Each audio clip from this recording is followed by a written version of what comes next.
Good afternoon, everybody, and welcome to a WNCT Now update. I'm Kayla Schmidt. Well, people have waited months for a COVID-19 vaccine, and now it has hit the market.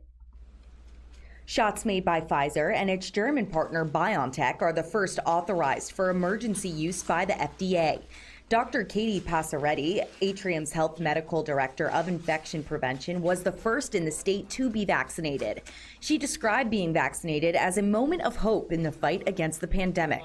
Hospitals here in the East receiving the vaccine this week include Carolina East, Vidant Medical Center, Onslow Memorial, Naval Medical Center Camp Lejeune, and Carteret General Hospital. Governor Cooper and other state health leaders have written a letter to local elected officials asking them to help slow the spread of COVID-19 with additional enforcement measures. In the letter, Cooper encouraged government leaders to strongly encourage you to adopt local ordinances to establish civil penalties for violations of the governor's COVID-19 executive orders. A recent advisory letter from the NC Department of Justice was also included, stating what legal authority government officials have.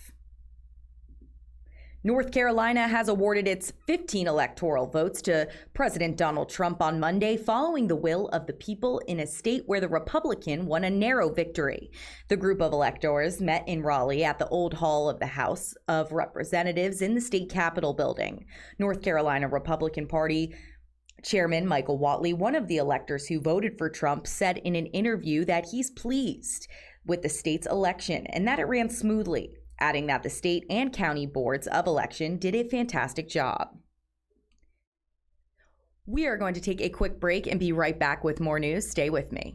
And we're up. Good afternoon, everyone. Good evening. You're watching Live coverage of a news conference. Live to breaking news. We're live outside of Joins us live in Kinston, in Jacksonville, in New Bern, now in Greenville. Dangerous conditions. We don't dare drop our guard. Rip currents can be really hard to spot. The Washington waterfront. Chair pieces and cable lines. Walking you through the story.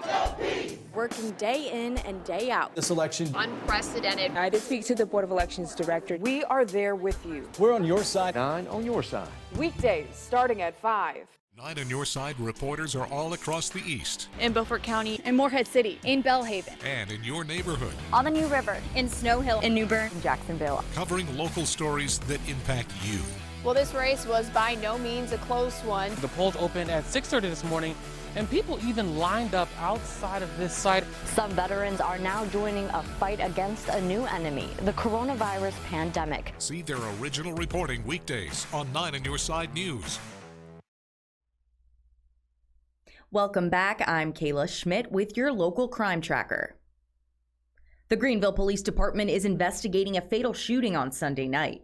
It happened around 7:30 p.m. when police responded to the intersection of 14th Street and Dickinson Avenue for the report of a single vehicle crash.